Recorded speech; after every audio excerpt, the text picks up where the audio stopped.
I actually wanted to thank you for that because I was not expecting it, and it was still like everything I've ever wanted in a session. So thank you. Oh, did you read the document I sent you? I did. I'm still trying to like wrap my head around it because it doesn't say anything explicitly, but I'm genuinely like trying to analyze the little bits and pieces. I have ideas about what. We just didn't get to some stuff. I didn't express some stuff, like why your brother flipped out the way he did. Just not like there was like, oh shit, I wanted to kind of express this. I'm still not sure why he flipped out the way he did. I love the piece of writing. I'm just still trying to figure it out. Well, that's part of the mystery. It's definitely there. I'm almost done finishing up Isolt's backstory as well. I was gonna say I just have to write like one last piece and then get her to where we are now. But we should probably fill Chase in. Yeah, because like I was recording a show about Hamlet and then people were dying. And not the people you would expect to when it comes to Hamlet. I mean, it's definitely Isolt's brother's fault. Okay. Legit. My kingdom for a saving throw. So I would say the kind of the better part of the good wrap up is that we went back into town for whatever dumb reason I could contrive. Sure. And when we got there, going in, Assault's brother was like, "Hey, I know where like I know you're nearby. I'm gonna be in Green. I'm in Green Nest. If you can stop by. I'd love to see you." Mm-hmm. And since that's where the plot was taking us anyways, awfully convenient. They met up and they had a very nice kind of sibling jab back and forth going. There was a lot of happy to see you, happy to see me, etc. But he had this snotty little apprentice with him. Good. And they were out searching for I don't recall exactly what it is right now. But they were looking for somebody who had run away from Candlekeep with important information. And they were out searching for him and funny stuff. We had a larf. They went to go get him, and it turned out good for some people, bad for others. I mean, somebody else can jump into some better detail. I'm trying to learn how to count right now. Math tough, I get it. But I'm trying. Yeah, like I'm trying to put some dice in order. But there was some epic sibling face-offs. Yeah, I he cast a spell, I counterspelled, and he counterspelled my counterspell. Ah, I love that move. Honestly, I think one of the most interesting fights I've had in my campaign was against a high-level wizard that really allowed the party's wizard, who is an abjuration wizard, to strut his stuff with these counterspell battles. Mm-hmm. Counterspell, low-key, like one of my top 3 spells. It's so good. It's so fun. I once counterspelled Strahd himself from casting Animate Dead on a party member, and that has earned it a spot forever in my top 3 spells. That's amazing. My biggest issue with counterspell is it's a matter of turns. It's sure. Like the Lich casts. I, the Bard, cast Counterspell. The Lich casts Counterspell, your Counterspell. That spell went off anyways, and all it did was remove 2 spell slots. It's really just it's made to waste resources. Yeah. Right. If they want to do it. So I think a better mechanic is I use Counterspell against the Lich uses that Counterspell. It becomes a rolling contest. Right. It sort of does. I think that's how we did it, is that we did, which I honestly thought made way more sense. Because at that point, it's like, if I'm the one getting counterspelled, if I do the counterspell, I lose in the end because my reaction came before his reaction, and I lose. and that doesn't feel fair. So the counter spells go together. You do a roll off with your modifier. Whoever has the higher one, they win. Sure, I can see that. Well, so here's one thing, two things. One thing is they do refer to it because of this as the counterspell tax, where anytime you're in a battle with two wizards, you just expect that every time you want to cast a spell, you also have to burn another spell slot on counterspell in order to cast it. But that's neither here nor there. The real thing is that, Counterspell automatically cancels any spell of its level or lower, and you can cast Counterspell at higher spell slots, but you're not declaring to the monster or the enemy, and they're not declaring to you what level they're casting Counterspell at. So they could be blowing higher or lower Counterspell slots to get rid of yours. The roll-off is doubly interesting, at least it was in my game, because as an Abjuration Wizard, you get to add your proficiency bonus to Counterspell, which no one else gets to. The other thing for Abjuration Wizards is anytime you cast an Abjuration spell, which Counterspell is, you gain a shield equal to twice the level of the spell you cast. So it became a very interesting battle because the wizard that they were fighting in my game knew that their wizard was a priority target, and he kept counterspelling her. So she was trying actively to kill him first, but every time she cast a spell, he counterspelled and gained a shield, so when she would use a physical attack, because she was a lich, she would use a physical attack, and he'd have like a 30-point shield, or whatever his maximum at the time was, because it does go to a maximum, to absorb the damage. So he was the absolute and uncontested, like, MVP of that fight, because he absorbed an assload of damage, and stopped her from casting her best spells. He basically was the tank in that fight, which was awesome.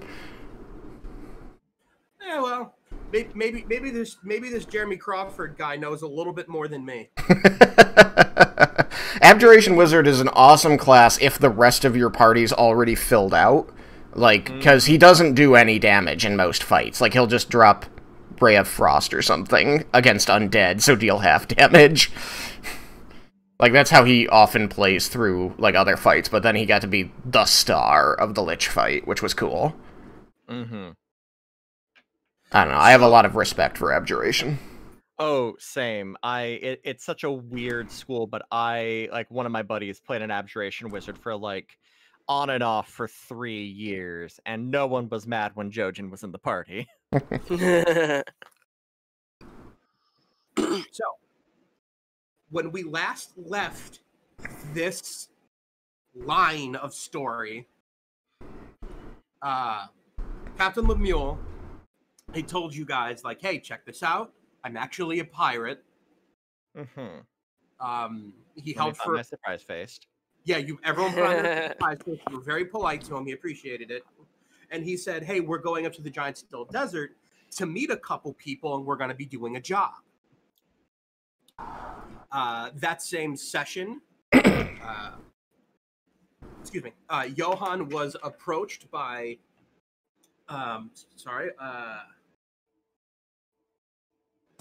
where's his name? I had to switch everything over. I had to, like, grab 5 or 6 notebooks and switch everything over into one notebook. Yeah. Are we referring to the female leader of this platoon of the Peaceful Crusaders? Field Captain Neosin Fenderwile? Yeah, that sounds right. There it is, yeah.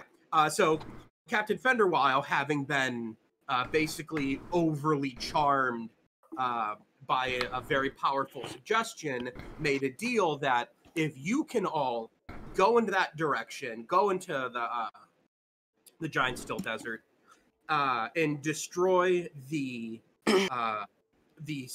Order of the Blue Scale, then she'll make her report saying that the airship plummeted into a ravine and everyone died. Mm-hmm. Nothing could be recovered. It's all gone. And then you never see her again. She never sees you again. And we're ghosts. And then you're ghosts. You're a ghost ship. The deal gets made, and then you get back. Everyone gets assigned some positions on the boat, which I don't remember. but you arrived in the giant still desert after far more stops than needed to be made. Captain had to pee a lot. Constant peeing. We found out that Captain Lemuel is constantly drunk. He's never sober. That's a secret. He's always drunk. Yeah, that's my secret. You land in the desert. You find out that you have been also carrying a haul of these battle rifles, and you are there, and you meet a blue dragonborn whose name is Tumbleweed Jones.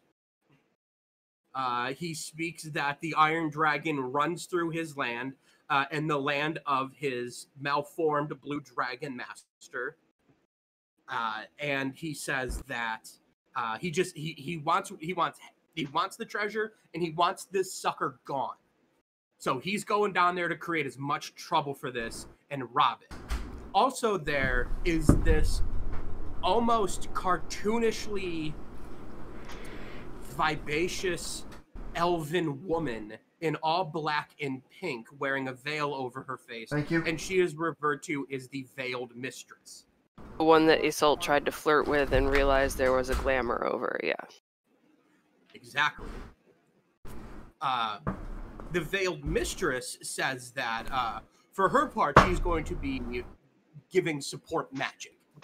It's basically going to be, as this goes on, she is going to be running support for for what she can, being a powerful spellcaster.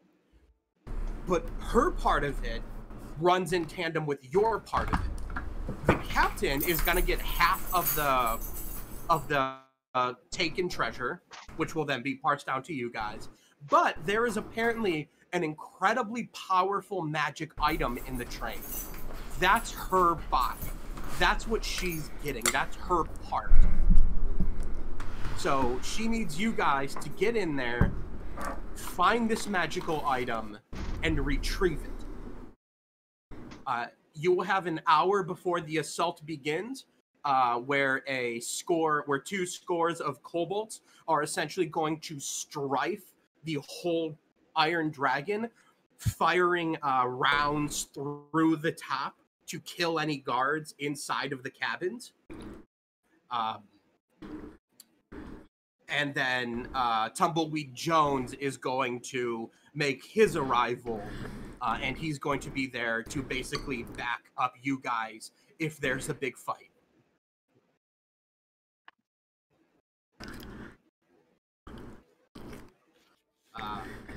Captain Lemuel says that he is going to be trailing in the aeronaut and is going to do what he can to help you guys in case of emergency. Mm-hmm. Signal him whatever way you can.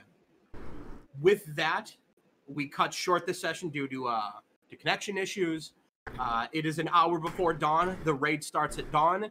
The Veiled Mistress used the flying spell to get everyone onto the back of the Iron Dragon, kind of that Hollywood back of the last cart caboose thing. Yep. And wishes you luck. Aw, that's nice of her. Aw, thanks. Bye. Thanks, Mom. Thanks for dropping us off at the mall. Minivan's cool. Eight. I'm gonna go to Hot Topic. I'm gonna look at all the shirts and up Oh my god, you figured out my favorite store. I'm gonna go to Spencer Gifts and not awkwardly stare at the sex toys. I thought that's what we were there to buy. Yeah. All I gotta do is buy a grapefruit. So before we begin, is there any questions, anything you guys want to ask before this? Clarify, you should have got some new magic stuff. Is there anything you guys want to talk about before we begin with the session? I have one thing that I know of offhand right now that I wanted to state. I know I stated it last time, but just as a refresh, I am using my 4th level spell slot to do Death Ward. Mm-hmm. It's legit.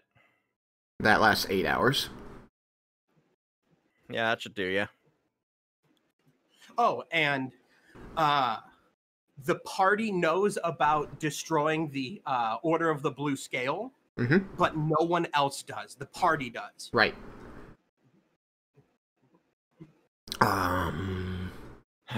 Okay. I do So have. you guys want to have like a quick dialogue outside of the train? Any last like before we jump into this proper? Yeah. So what are we going to do about this guy? This Mr. Tumbleweed. Well, we were only instructed to destroy the Order of the Blue Scale. That's disassemble a group, so, you can kill the leader, but I imagine that he's simply a lieutenant beneath some more powerful dragon. I don't know that we necessarily want to go fight a dragon, but if we can remove his army, which is simply kobolds, that might be an easier way to accomplish the same end. You're not wrong. A lot of kobolds, though. I mean, they're not... I've been helping them train for this. They're not good. Well, but that itself is a good thing, because... Well, it's good for us in, like, 2 days. It's not good for us in about 30 minutes. But more to the point, I'm not worried about their capabilities. I'm worried about their, It's not the quality, it's the quantity. And there are several of them. Sorry, go ahead. No, you go first. I'm still working on it. My response is, that just means that there's more bodies in the field for them to accidentally strike. You've just given them a handful of weapons that are very difficult to use and very easy to misuse. Fair enough, You just gotta make sure they're pointed at each other.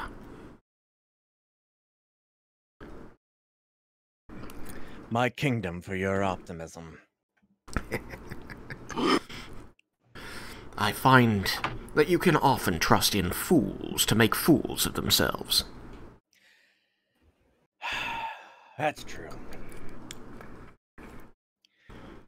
Right, so how do we want to organize this? Suppose I can start off by taking point, hitting any doors that we've run into. Tap my armor, say, I can cover the rear and cast spells forward and keep people healed. Fair enough. I apologize. You go first. No, please go ahead. I've been talking enough. I have healing spells as well, whether or not they'll be the best use of my array. Now, I'm fairly confident you'll be able to get past any locks, but should that not be the case, I do have my Ring of the Ram. Right. Potion of Diminution. Now, are there any rituals? I will say that I have rituals that I might be able to perform. Spells, I mean. Are there any that you would like me to utilize either as distractions, warnings? I have Unseen Servant, I can Skywrite, I have Magic Mouth. No, I think for now, my idea at the moment is to move through this train as quickly and quietly as possible, drawing as little attention to ourselves as need be. We've got to stop the train, but we've got a team on the outside that's going to be working towards that as well. My goal for the time being is to try and find whatever magical artifact it is that the Veiled Lady is looking for, and if we need to utilize it to go ahead and put a stop to the rest of the train. Other than that, it's just us and our wits. Raja, what say you? I'm not so good with the hitty things, but I can do other stuff. But I could probably just go invisible for a little bit. You could do that. And kind of go from there. But take these, and he's gonna tear off a couple patches of his robe. Okay. 2 spell scrolls that will stash away. Then one of the patches turns into 4 potions of healing. So he'll hand each of you one. Ah, nice. That's Just a right, you've little got something. that robe of useful items. Oh yeah, I do. It's a nice blanket. Keeps you nice and warm. Thank you, I Roger.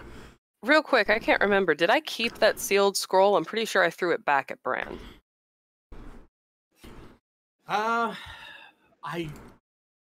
think you kind of threw it back in his face.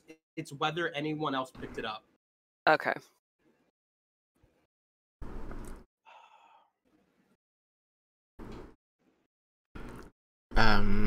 I don't remember the sealed scroll. Yeah, I don't remember it. It was the basically we were payment for our services, and he said handed over a sealed spell scroll and said use it only if you need to, and I basically said you're being kind of a jerk, so you can keep it. Seals off. I mean, if it seemed like we weren't going to get anything else out of him, I remember that the dealing at the end, it didn't go terribly well. I don't think that Johann would have let that one go, since it was something he gave up. He wants to know what it is. Okay, so you probably, it was like a sealed spell scroll case, and then with the provision to only use it when absolutely necessary. Right. Now, is it magically sealed, or is it something that I can unbutton and see what's inside and then close it back up? It is. You can. Oh, I'm sorry. This is a magic. Yeah, this is a magic thing that as soon as it's unsealed, the magic begins. It's not something you can check. Even an identifier spell is not even enough to penetrate the great magic that her wizardly brother placed on it. Oh, that sounds incredibly dangerous. That's going right in my backpack. Handy.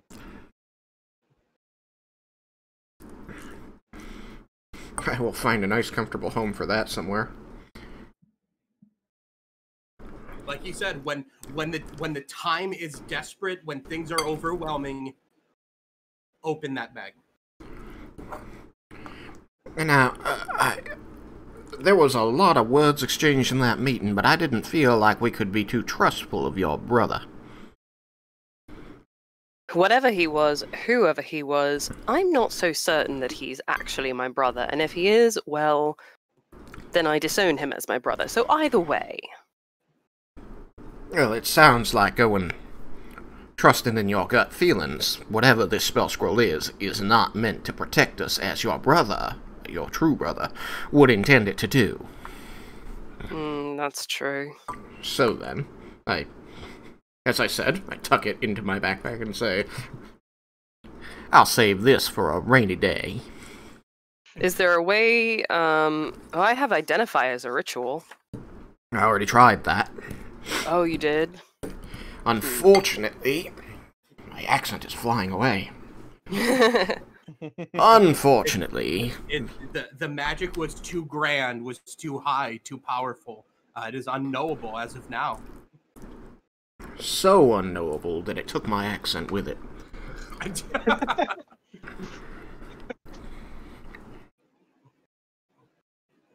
With an hour to go before the strifing begins, are you all ready to enter this train? Think so. Yeah. I will... Ready as you'll ever be. I'll arrange myself so that I am behind Roger and give him the assurance that I'll cover the rear.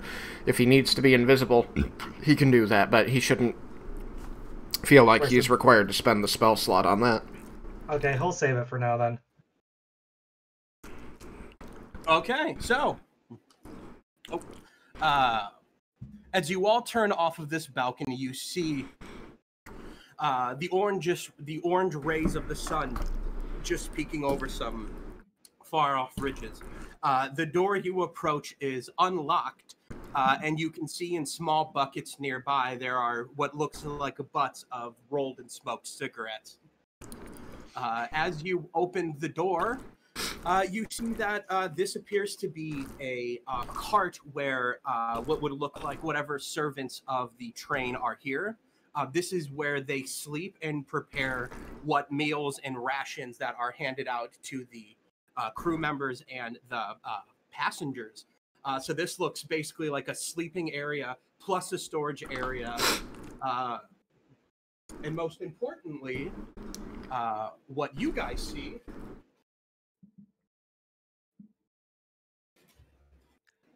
Oh.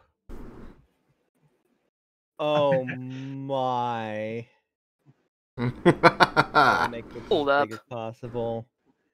Whoa! Holy shit. That is what you guys see. You Oh. absolute mad lad. That is beautiful. awesome. I'm screenshotting this. Incredible. That Uh, is amazing. the train carts, they are 2 for like $15. I'll drop a link to the Amazon page. I didn't buy the airship yet because it was $60. Fair. But we'll have an airship soon. So long as you guys, don't fuck it up Okay. in this session. Yeah, Yeah. look. don't ruin it.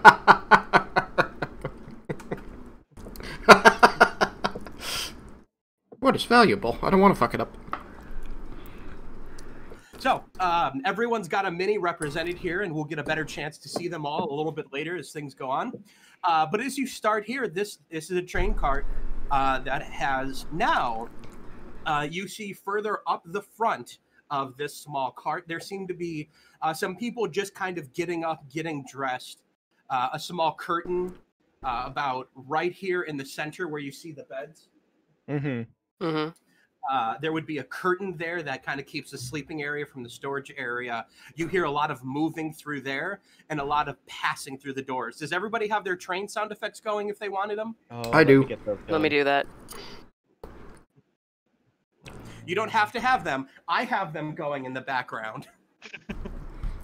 I'm going to because immersion. Absolutely. Chugga There chugga it choo goes. choo.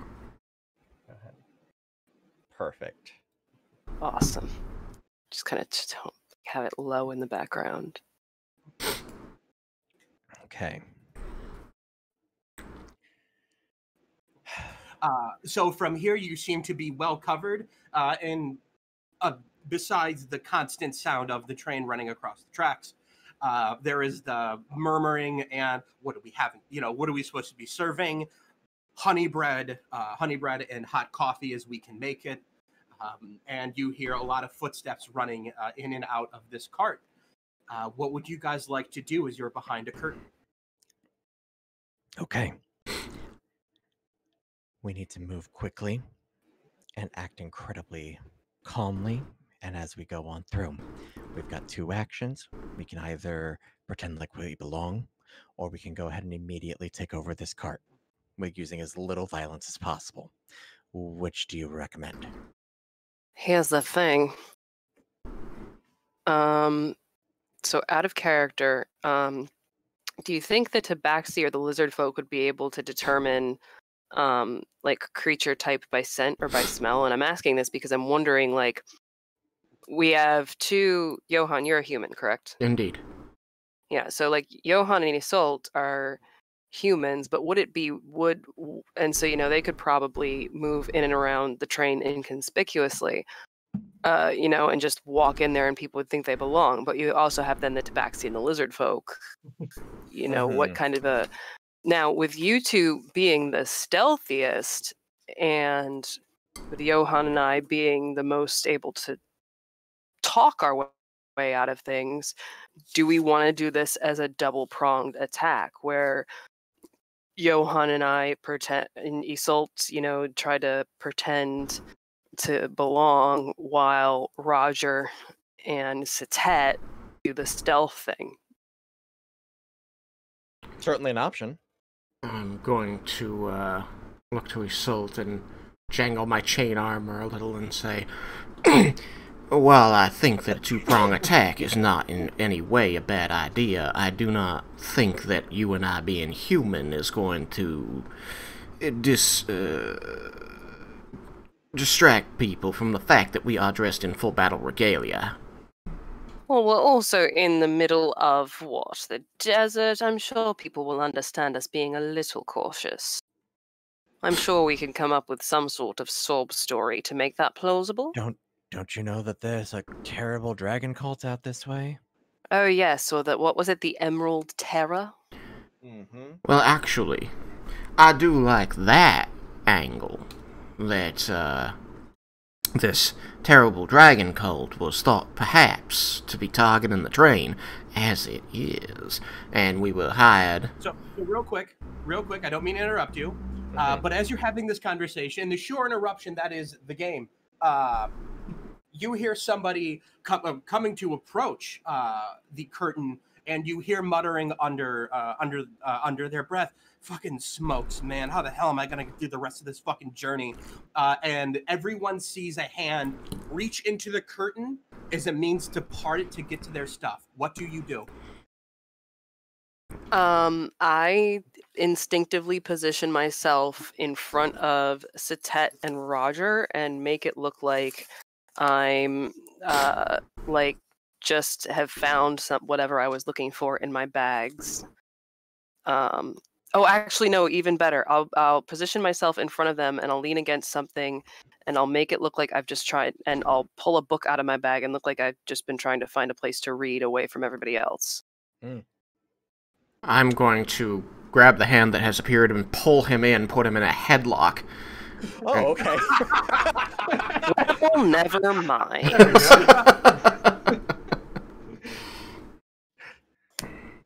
All right, so this poor being, very unawares, and frankly, as you grab onto the hand, you feel that it is thin wrist, and as you yank in, you see that there is a very lean, young half-elf.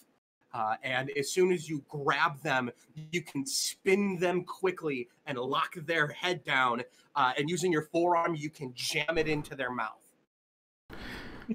I mean, I was going to bring it under his... Wave to him. I was going to bring it under his chin and say, "Boy, didn't anybody tell you not to come back here?" He's like, I'm gonna get right keep down in quiet. front of his face and put my finger to my lips. There's no reason that we're going to hurt you unless you make us. Do you entirely understand? I'd like to intimidate. give it a roll. It's gonna be a 24. I rolled 20 less than that. Oh, nice. He looks to you and he's like, mm-hmm. Okay, now.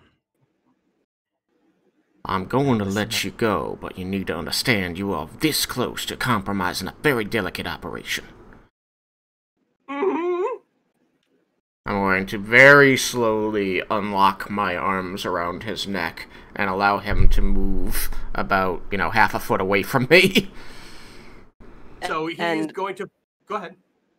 Oh no, I was gonna say, as he does that, I try to put on the whole charming female person, like, please, for the good cop, bad cop thing. I'm like, please forgive my colleagues. You'll have to understand we're under a lot of stress. This operation, it's very, very delicate, and really, especially with dealing with a cult.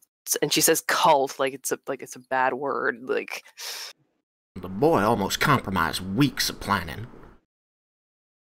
His eyes are wide, and he's like, I didn't... What? No one said that there was going to be some secret operations here. Well, because it's a secret. No, that's just bad leadership. The people working this train should have been informed of exactly what's going on. Listen here, lad. There is... According to our orders and our planning, there should be several people aboard the train who represent a cult from the area, and we are worried that they are about to execute an operation from within and without, putting in jeopardy the lives of everybody aboard. We're here to root them out. Now, it could be that... Wait, if he wasn't told, it could be that we are already too late, and that they've infiltrated the higher-ups. I'm gonna grab him by the front of the shirt and say, "Who do you work for, boy?" He's like the Maddox Train Company. I'm gonna just hold him still and look over like I'm waiting for somebody to confirm that's who he should be working for. Roger will just shrug. All right, I'm gonna release the front of his shirt and say, "All right, stay calm. Sorry." Now then, we need to know exactly anything you know that's been going on suspicious aboard the train so that we can find exactly who we're looking for quickly, quietly, efficient-like. No, everything's been fine. it's been 10 days. Everything's been fine. Nothing. It's a fine trip. No unusual stops. This is easily the most unusual thing that has happened. Well, that just means they're doing a good job then, isn't it? Once the cultists no. infiltrate, gain your trust, once they know that they have you, well then... No, they're no too unusual good. stuff. No one got on the train after we departed. Everything, it's just everything has been as standard as it's been. What about cargo? Any strange trips to and from the cargo hold? No, not to and from the cargo hold. That's locked up tight. But I did hear a rumor that there's something, it was kind of passed down from worker to worker. I don't know where it came from, but I guess there's something real, real big in the cargo room. Something real magical. Of course, transporting stolen magical goods. Of course they want to keep quiet. That must be what they're after. Does the Maddox Train Company have guards on that? And how many? Is it enough? He says, there's no guards on the train, no.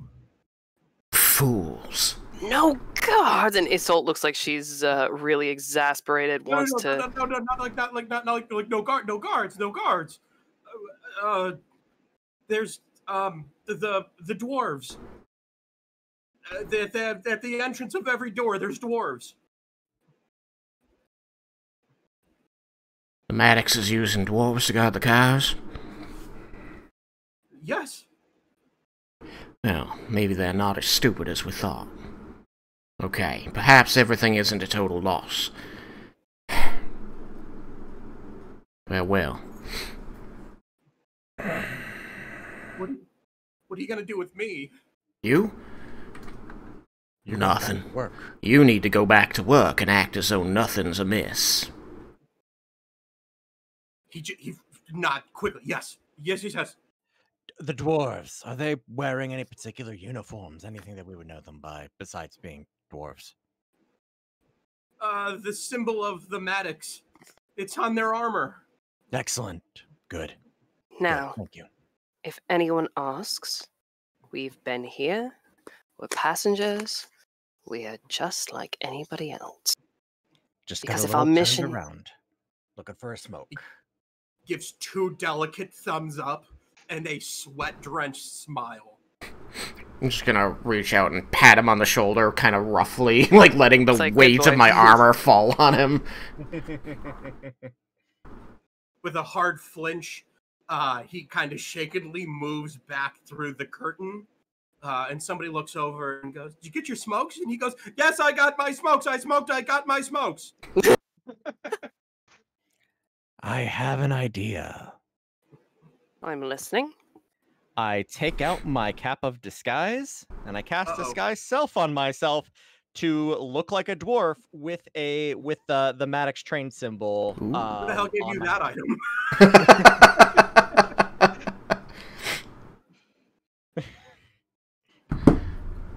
That works. A kind and benevolent GM. What a fool. Okay. As you then appear you appear slightly shorter but much wider than usual. And as you appear with the armor, you see that there is indeed the symbol of the Maddox Train Company, which in this case of this variation, it has what looks like a simple dragon's head, a great anvil behind it, as if the anvil is wearing the dragon's head as a mask. All right. Is there any coloration to that symbol? No, it is basically punched into whatever metal it is branded on. Okay. All right. Let's get going then. Please, lead the way. After you. And I will stick out my arm, and I will sweep aside the curtain, and I will lead the way with all the confidence in the world back to the main part of the, down the train. So as you sweep Sorry, go ahead. Fall in line to the back. All right. As you sweep across this curtain, you see that a lot of people have filtered out, but a few people are kind of standing with clipboards counting stock. You hear the quiet 1, 2, 3, 4, 5, 1, 2, 3, 4, 5, and they seem to pay no mind to you.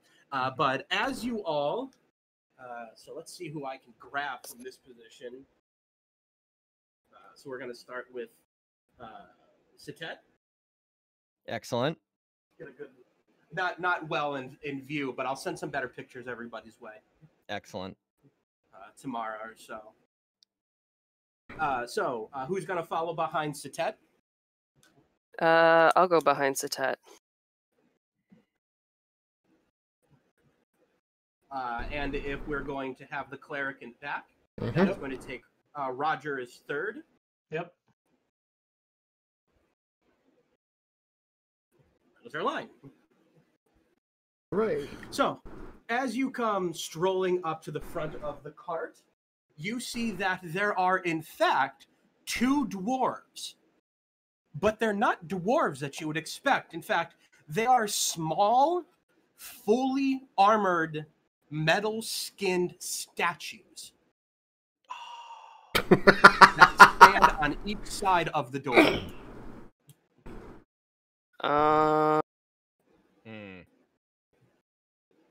Well then. Constructs.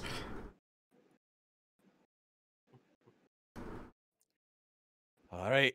I mean, we've already committed to the bit. Confidence is key. And I will continue to lead the way. So, as you leave this room, you head out to the outside of this cart. Come on, you fucking bastard! Throw you out of Bye, this Satet. room. Bye. Yeah, bye, Satet. Later, nerds. Gotta do this 3 So as you leave and you step out into the adjoining area, you see there's maybe about 20 feet from cart to cart. There's a narrow bridge with good rails and chains that make it fairly easy. The only way to really fall off of this thing, it would be kind of either a very purposeful thing to do, or kind of forced off with great effort. But as you move through these doors, the doors are made of wood. There is glass so that you can see between them, and there is a handle. And as you can see on your end, there is a deadlock that keeps the doors opening inside, of course, that keeps the door locked so that you can lock one cart off of the next. As you come into this next room, you hear this room is filled with the sounds of children's laughter, what sounds like the constant, ongoing, satisfied purrs and the happy barks of dogs and kittens, because this entire cart is filled with what appears to be children with no parents playing with a mass of puppies and kittens. Dan, what the fuck? I'm sensing a train job thing coming on. If you crash the train, you kill the children with no parents and their puppies and kittens. You monster. I could put them in a pit for safekeeping. Listen, the American train industry is kept afloat by orphans, puppies, and kittens. God. You're not wrong. The people who come to sabotage the train get to this car and just go, I can't do it now, guys. Beans. You like my moral gray ground? Oh boy. So, Although, now and that the really evil part of me just wants to look over at Johann and be like, "Well, there's your quota." If they want their children back safe, along with those puppies and kittens, they'll just give us the train peaceful. reaches for a lightsaber on tip. Not the Master younglings. Skywalker! I have some bad news. I just feel a little bit more genre savvy than normal, and I'm guessing that these children do not have parents. But you know what that does mean? We have child pirates now. We have an Yes. army. Of kid pirates. Army That of is kid true. pirates. The Little crew lost was boys. getting a The little Artful Doctor's thin. right here. The crew of the aeronaut was seeming a bit thin lately. All right, let's. One of the children comes up to Roger and kind of pulls on what little bit of clothing Roger has. The kid looks up and says, "Are you some sort of musician?" Oh, Roger's tail just goes. You're gonna kill the kid! Yeah, he'll pull out his flute and start playing a little bit. Not loud, just enough to kind of help keep the kids occupied. The kid puts on this huge smile, and a bunch of other kids start coming over, and you find that you're slowly being surrounded by children, and they are listening to you play, and they're trying to clap in rhythm. Mhm. And a performance check from the kids. They're doing okay. They're doing all right. Do you want to roll a performance check for how well you can entertain these kids? Sure, what can go wrong? 13. Okay. All right. I rolled a 9 for them. So, you know, they're kids. You don't need to bust out any like masterful playing or anything. Some simple chords will keep them happy. You get the kids in kind of a clap, and they're kind of shaking their heads back and forth. You hear some of the puppies and kittens. They're kind of meowing and howling to the music too. Awesome. With like every other note, I like whisper back to the party, guys, it's working. I have an army now. Shall I lead the charge? Did he literally just become a Pied Piper? I think he just became a Pied Piper. Yes. Yes, What's absolutely. bound to happen? Honestly, this is the best case scenario. Let's keep going. So, obviously, this is rough terrain, but you are able to move closer to the front of the cart. Difficult terrain Roger is because going- puppies. Yeah, you don't want to step on the puppies and kittens.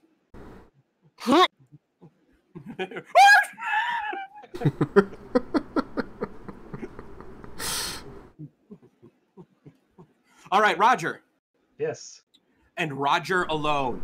Mm-hmm. These kids seemingly are falling under your spell. And as you kind of get up and walk, they turn and they follow you a bit. Is there anything you'd like to do or say to these orphaned kids with their puppies and kittens? I won't say anything, but I'll reach into my bag, and I'll pull out a train that looks like this train, Okay. and I'll hand it to them. I was like a peace offering. All right. It's if you have parents and you know it, clap your hands. No one claps. Still looking. Yeah, Roger's not even clapping. Roger. Oh, Roger's no. not sure. He doesn't know it. Yeah, that's exactly it. As you come to the front, you see two more similar metal dwarf guards, but you see that they have makeup and lipstick. They're wearing a silly hat, and it looks like they've kind of forced clothes on top of them. And that takes everyone to the end of the cart. Are you ready for the next one? Can believe I make an Arcana check on these thingy-whatsits? These dwarfs? Sure. Alrighty. So that is going to be a +3. Crap. I wonder if they're magical constructs. Can I cast detect? I was going to say, if I... That is going to be a whole 7.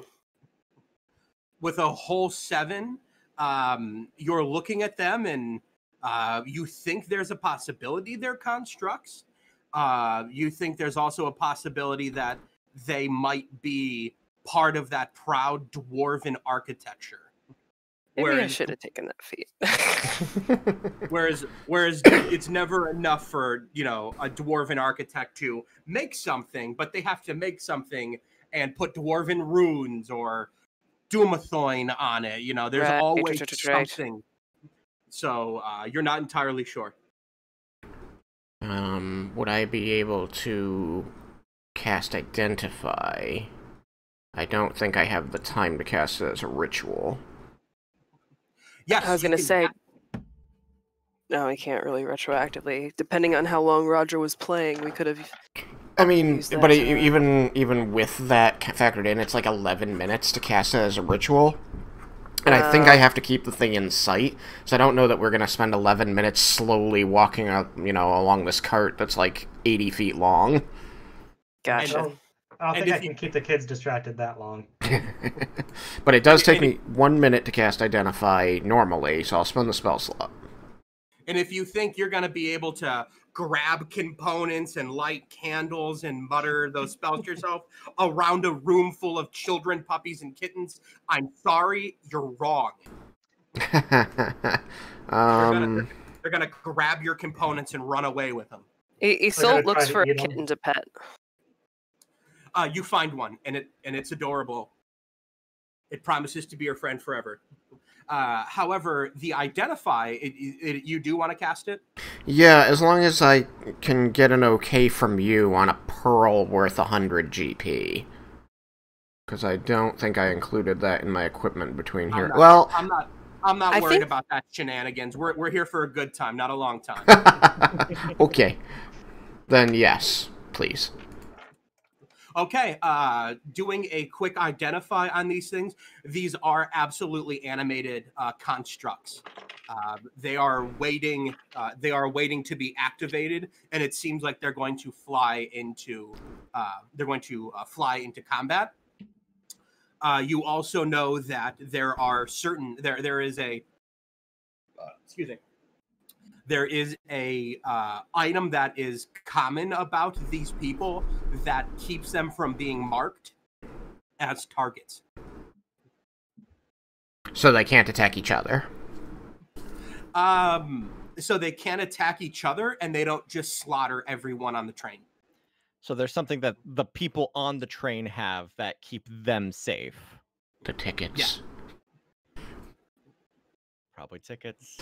Well, find out what if the orphans have anything. I'm gonna nudge Isolde and say, I performed Identify, and I find that these are constructs that will attack any threats, but they identify non-threats by a particular item that everyone on the train who is not a threat should have.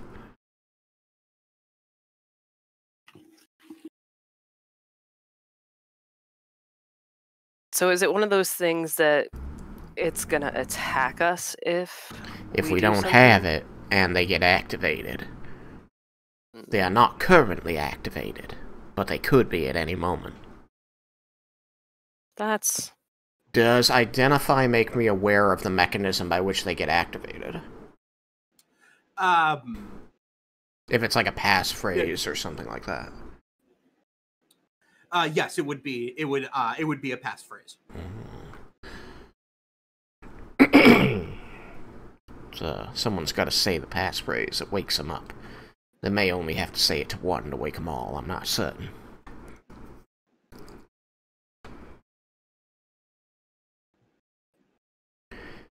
So, I'm just gonna crouch down by one of this Pied Piper's little mice and say, so, when you got on the train, did any of the adults give you anything to hang on to?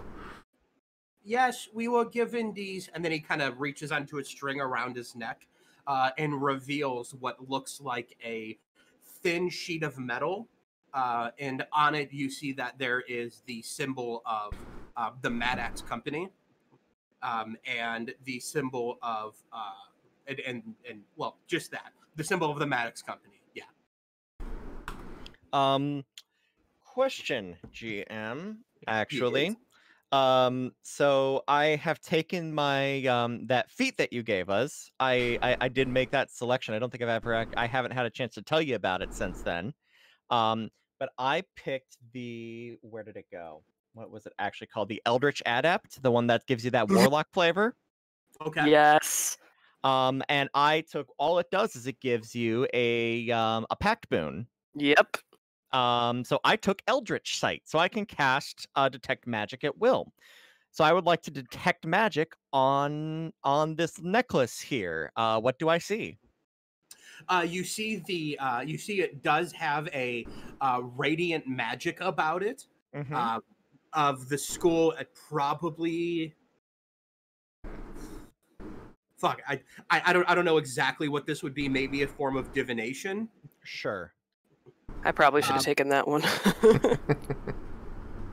But you can see everyone that is accompanied in that. All of the kids have them around their necks. Okay. Cool.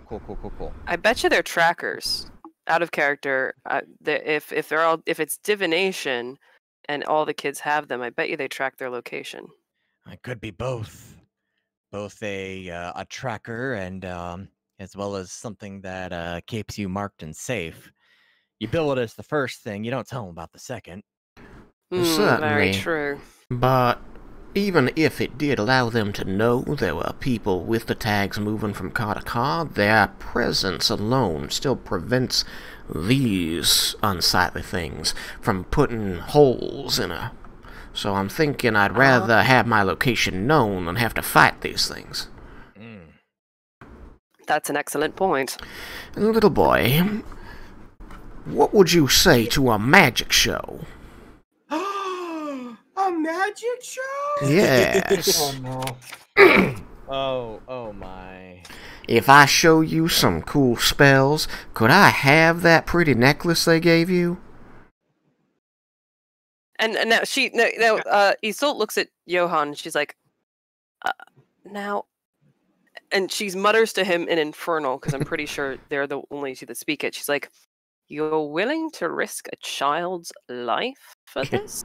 In Infernal, with mirth in his voice, he simply says, "Souls are souls." Could Roger play some music and like draw the kid away from Johann? All right, so what I'm going to have is Johann to roll me a persuasion. Yes. Roger roll me a performance. Whoever rolls higher will keep the attention of the child. We'll keep the attention of the children. Ah, I rolled poop. Alright, guys. I got a 13. Nat 20. I got 26.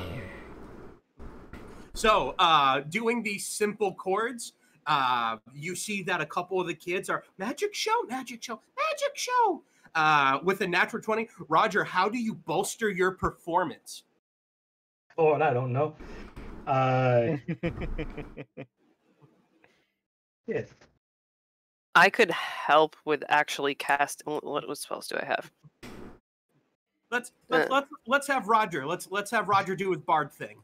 Okay. I would rather accept the help because I really only have a cantrip light to like help like be a strobe light to kind of gather their attention. So not so much as like play better, just kind of hypnotize the kids in. Oh wait, I have. Oh, that won't work. That would be more than enough. These are children who aren't accustomed to magic. Creating an additional light in these rooms will definitely be something that would draw these kids to you. Just make it grave. Yeah. Start playing. Like, so the kid kind of looks up to Johann and kind of sheepishly shrugs, and goes over with the rest of the children who have all been who's all had their attention grabbed by Roger's playing and the light show. Isolde says to Johann in Infernal, "Remember how my brother was going on and on about how he'd be a good couple? That right there is why we wouldn't be." I just sort of look around a little confused. I say, "Was that on the table?" And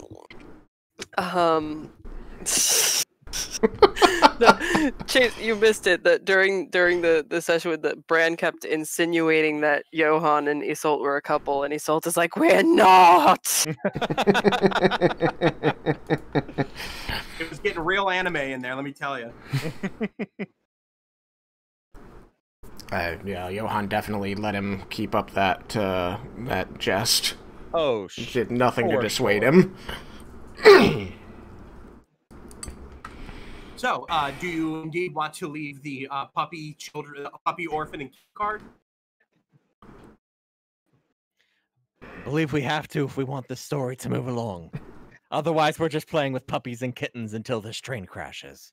I mean, that's not I that bad wouldn't of mind playing with puppies and kittens until the train crashes, but And then they all die anyway. good Is there a choice. better way to go than playing with puppies and kittens? Maybe That's fair. finding a way to save the puppies and kittens by stopping the train before it gets to that point. Oh, all right.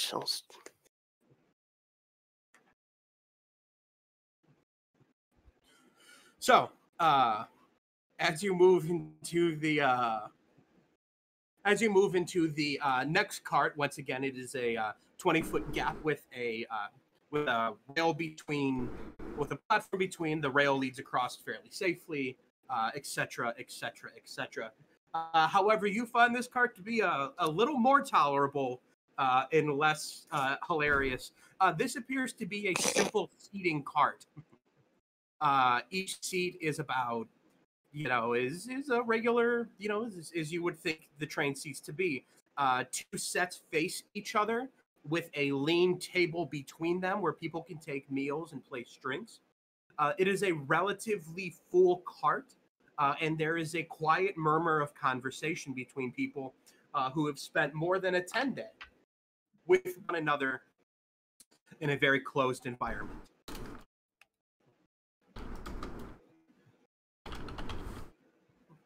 You see that there are a few of the servers milling about, handing out meals, taking plates.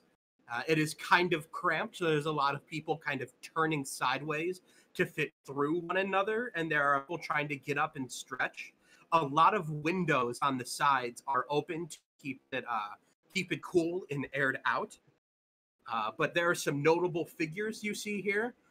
You see that there is a almost unreasonably beautiful tan-skinned, blonde hair, and the most high-end, majestic robes with gold lining on the inside and gems woven into it. A beautiful high elf sits near the front, kind of staring listfully out the window.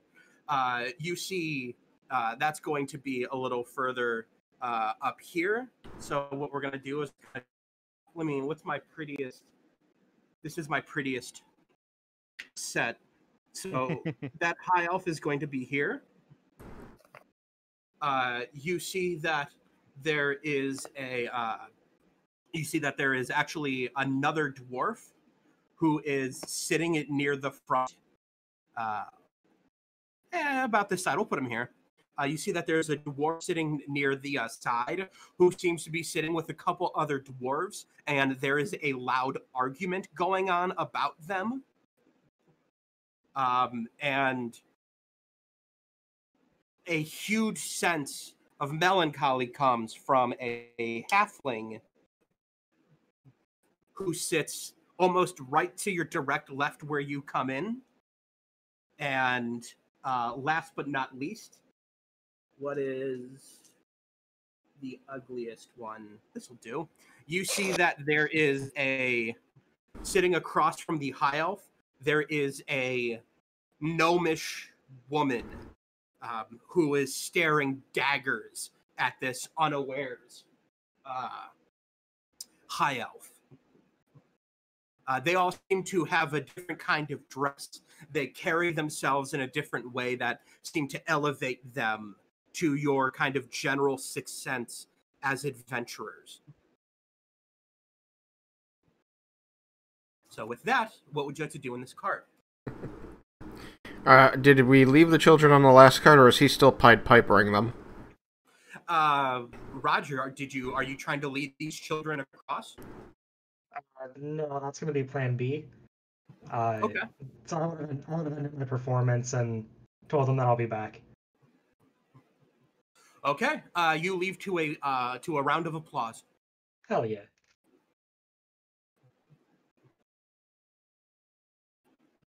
So, what would you like to do in this cart? Sorry, you go first. I actually was going to address Isolt and say, well then, where do you suggest we get these anti-death pendants? I'm not sure.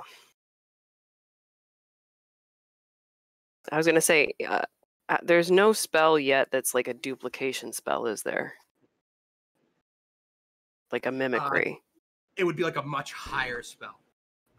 Okay. No, I'm just trying to wonder if there's like a way. No, it would take too long.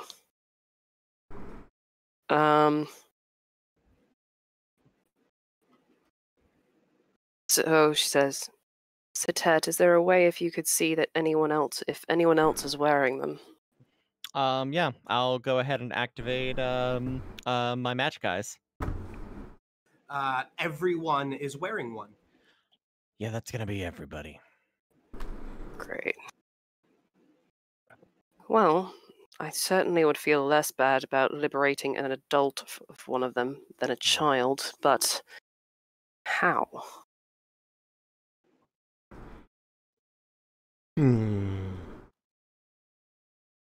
Well, if our ruse is to be believed, then supposedly Setet wearing the mark of House Maddox should be authority enough to go anywhere on the train.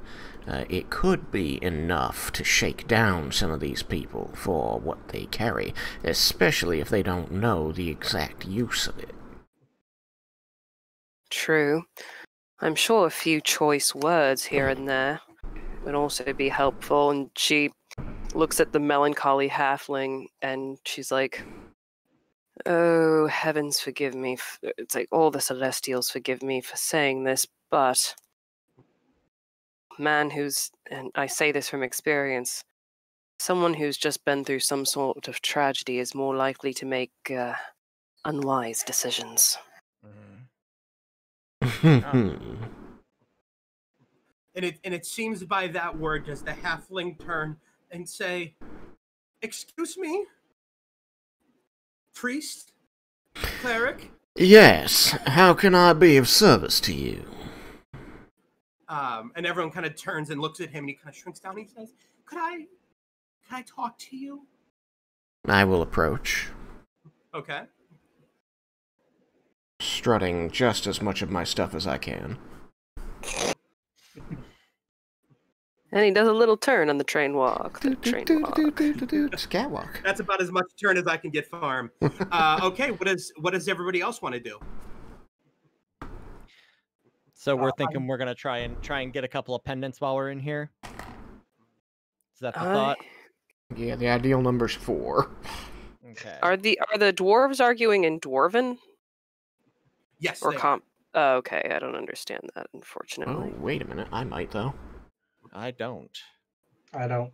Dwarven. Damn. Oh, wait, hang on.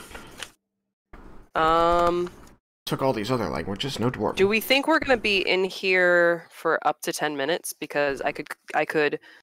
Oh no! If I'm gonna cast it as a ritual, they'll see me casting as a ritual. I can't really disguise that. So while you're thinking of that, Roger, what do you want to do in this room? I'm just kind of paying attention. The dwarves that are arguing, does it seem to be getting pretty heated? It does, but no one is seeming to raise anything or, they're banging the table. They're kind of standing and gesturing at one another, but it doesn't look like anyone's leaping over a table yet. Okay, I'll turn to Satet. I'll say, I could cast Mage Hand and like push one of them, start a fight. We can rush in, break it up. I don't hate that idea, but in the off chance that something goes on with the with our very metal friends, Oh yeah. I mean, look, if it comes to that, it comes to that. And I don't hate that idea. That actually might work really, really well. That's fair. If you see an opportunity, go ahead and take it. Deal. Absolutely.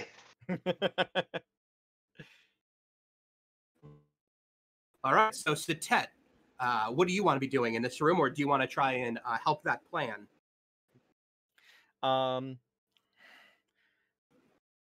So I will. So we're in like a dining car, right? This is kind of a common area cart. Okay. Okay. Yeah. So I will. You said that there's a fairly like highfalutin elf person kind of near the head of the cart. Yes. I will go ahead and I will take up a seat near that individual. Like I don't want to like make first contact, but if they reach out to me, I'll talk to them. But I'll head up and just grab a seat, just kind of keeping an eye on things. It's a small enough cart I can get anywhere I need to be, but I just want to have eyes open. Wee.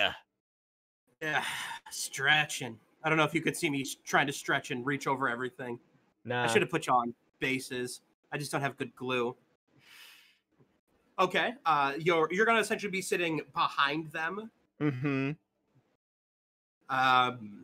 And Isolt, what would you like to do?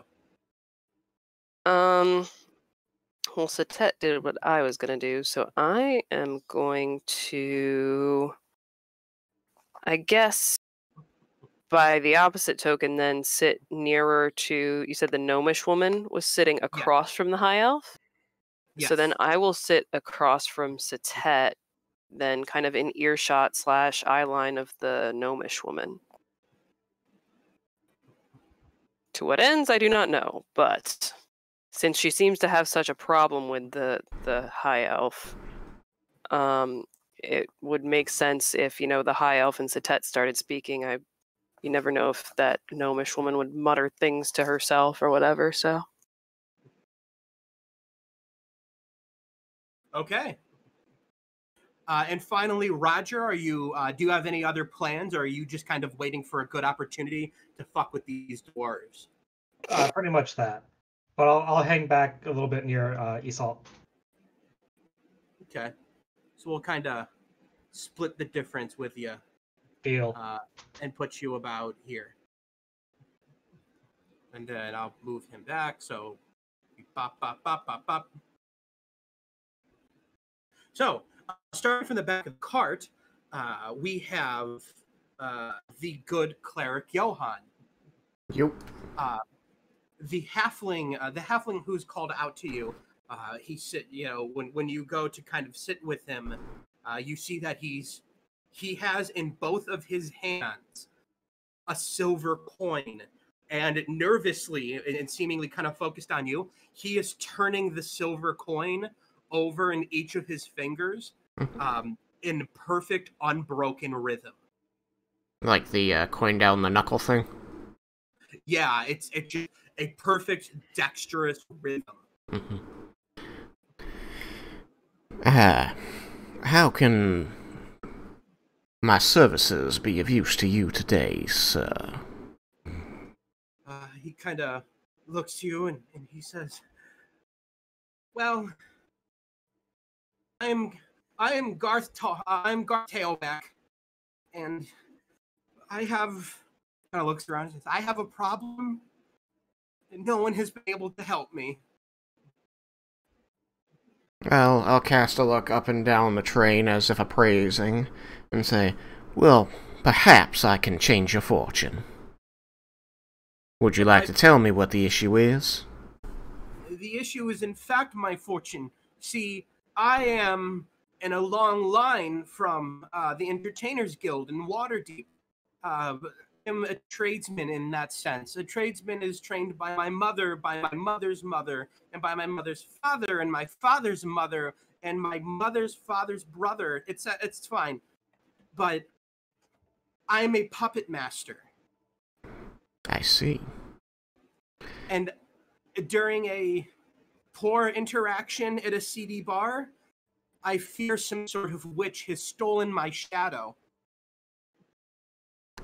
Stolen your shadow.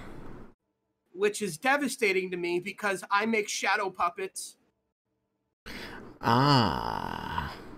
Forgive me, I had assumed you meant marionettes.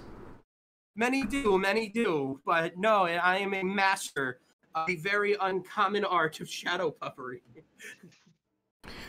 I see.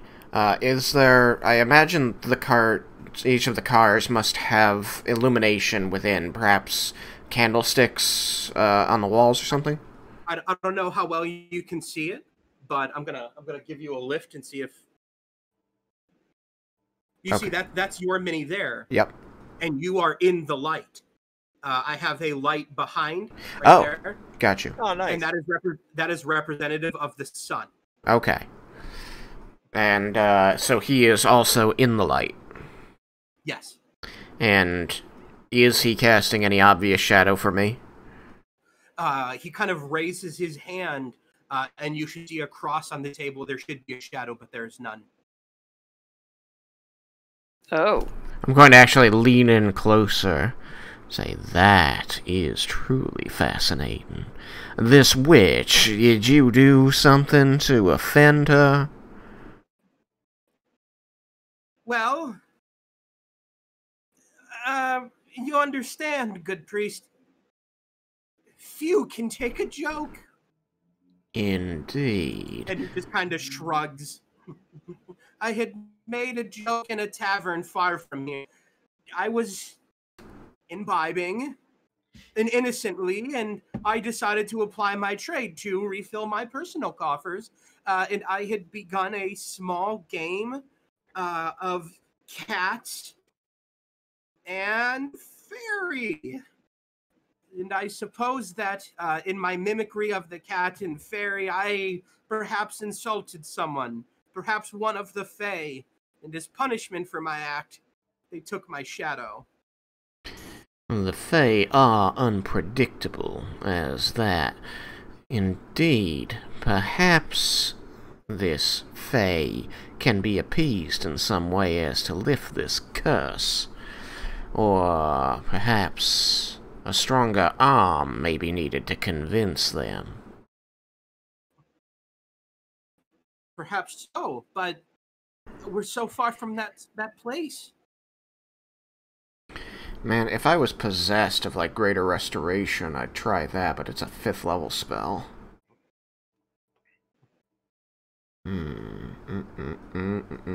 I legitimately was waiting for you to offer, like, a deal with Asmodeus instead, but... You know who loves shadow puppets? Asmodeus. Who loves shadows and giving people more than what they bargained for within a shadow? Asmodeus. Asmodeus. Oh, Asdy. Fine. I'll play into the stereotype here. I'm actually remembering this, like, wonderful shadow puppet show that I saw as a kid now, so this is entirely believable to me. I believe that I can, in fact, help turn your fortune around if you are willing to accept a bargain. This is my livelihood. I would accept anything. Well then, let us make a deal, and I will have this curse lifted from you. So with that, you go into the conversation, the outlining of rules. And as we discussed before, it is from your lips to the ears of the underwriters of the Nine Hells. A contract will be made between you and he. And for a deal well done, I'm going to give you a D4 of basically... A D4 is going to act like the bardic inspiration, but you can use it on anything. I'm going to give you one of those. Okay. Do you need me to word it for you, or are we hand-waving that? We're going to hand-wave that. Cool. I know exactly where this is going to go. It is very good. Very well. I have my D4. And that can be used for any save, attack roll, or ability check. Okay. Thank you. So moving up the cart, Roger, you observe this small quartet of dwarves. The conversation is beginning to rise and fall. It seems like one will say something and the other one will pound his fist, stand on his chair. And indeed, you do see one raise a bottle over his head, but another dwarf quickly points at the bottle. That dwarf looks up and sees there's still beer in the bottle and sits back down and begins to drain the beer. And it seems to kind of rise, escalate and de-escalate in these ways. But you do, in fact, see this dwarf here in the corner. This one here pulls out what looks like a fine leather case, places it on the table, and points at another one, and he pulls his case up. They seem to switch cases, unroll them, and the one across from the dwarf, this one here, looks impressed, while this dwarf seems to almost pick up this item and then just kind of in disgust throw it back down onto the ground, onto the table, as if, what is this you put in front of me? What would you like to do? How many doors were there? You said there were 3, right? Or is it only 2? There are 4 now. There are 4? Quartet came out when I was speaking, so now there's 4. Okay.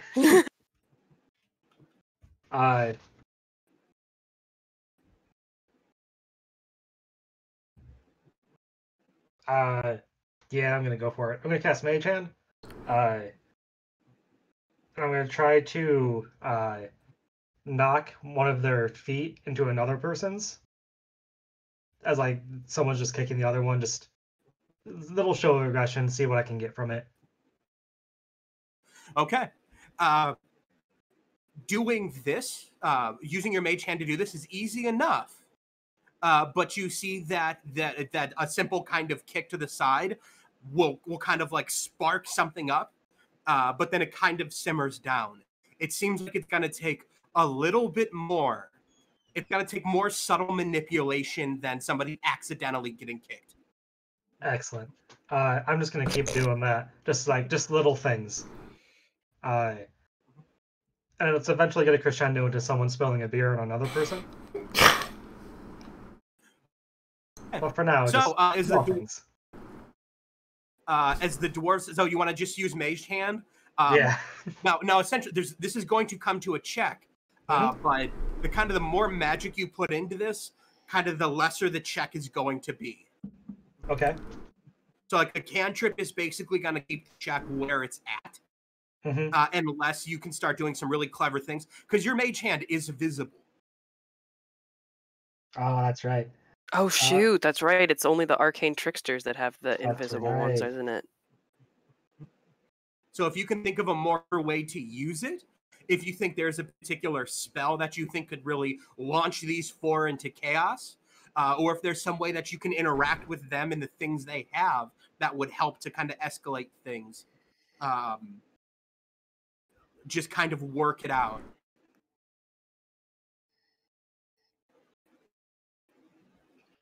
Come back to me. I'll think on this. But for now, I'll just kind of keep kicking their feet. Okay. Take some time to think on it. Deal. Then we are going to go over to Satet and Isolt. You're kind of working off of one another. So Satet, as you're sitting kind of directly behind this high elf who just kind of has their hand on, under their chin, staring out into the desert as it passes, seemingly not to pay much attention to anyone around them. How would you like to proceed? Now that I'm up closer, I want to kind of get a read on this individual. Can I do an insight check? I would love one. 12. 10 more than I got. It's going to be a good day for you guys.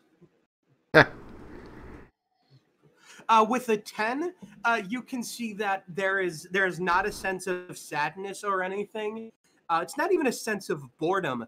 But as you kind of watch them looking out across the desert, You think they're kind of in a deep contemplation of something. Mm-hmm. Something that, whether it's they're looking out to a land they've never seen before, whether they're still thinking about the marvelous invention they're on, but they seem to be in kind of a silent contemplation to themselves. But not at all closed up and unfriendly looking. Sure. I'll just drop a. I'll kind of join them in looking out the window at the rolling sunrise in the desert. Oh. Beautiful, huh? Snapping to, he turns. Oh, yes, it is. It's something It's unlike anything I've ever seen. Stranger then to these parts. Yes. I'm from much further up north in a fine forest and lake. I've lived my whole life, and this is unbelievable. What has you all the way down here? Well, even as somebody who would live as long as I would, could anyone with any lifespan truly see everything? Everything's a lot. It is, and I want to see much of it as I can. Fair enough. What brings you onto this marvelous invention? Oh, I'll because I'm still looking like the dwarf. I'll tap the symbol. Work. That must be a job. A wonderful job. You've seen so much of this world. You must have. These dragons go everywhere. Yeah, well, I have seen this particular line more than I honestly care to. It's fine, don't get me wrong, and I love a sunrise over the desert, but you start to miss being amongst, being home more often than not. Traveling is all well and good, but I've got a family that I do miss going back home to. Well, no, good dwarf, that you are certainly doing a great deed for not just everyone here and myself, but the whole world. Whether you're here as an engineer to help protect the train, what would we be if someone could just take this marvelous thing and swoop it away for their own needs? Fair enough. Fair enough. Good perspective on it, I suppose. So, Isolde, as you're kind of sitting and just kind of keeping a side eye on this gnomish woman, you hear her mutter under her breath, "As long lived as me, see the whole world, I would never." And so Isolde, who has been pretending to read her book, has been like, not a fan, I take it. She looks not like over a to condescending way, but like an understanding, sympathetic. She looks over at you and scoots down a seat to kind of keep her conversation a little more secretive, a little less, in front of this elf. Let me see how good that looks. Oh, there you go. No death in here. She looks across to you, and you see she is gorgeous, but the kind of gorgeous that you've pancaked on a lot of makeup, and due to the situation of being on this cart for as long, it seems like she has not had a chance to wash her makeup off as much as she just keeps putting more on. Ooh. Excuse me, I have to step away for just a second. I'll be right back. That's fine. And you can kind of see the outline on her head of, kind of like she's not wearing real hair. She sits and she says, "These elves, long-lived, they say, an eternity of beauty." She kind of like pulls her nose up hard at the idea. They know so little of what they have, and they waste it. What makes you say that?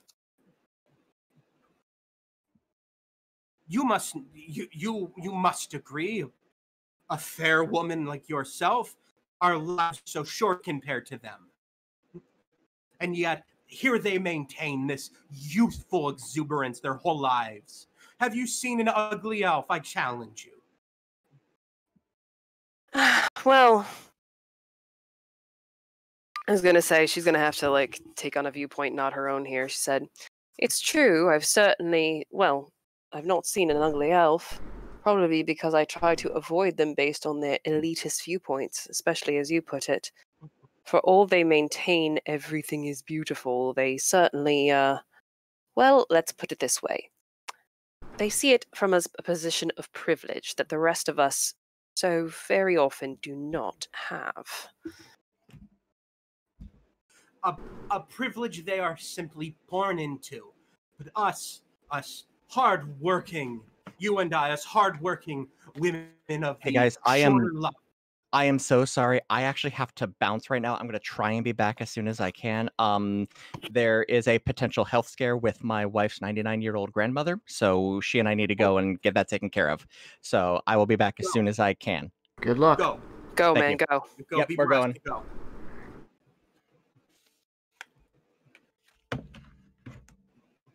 And she says,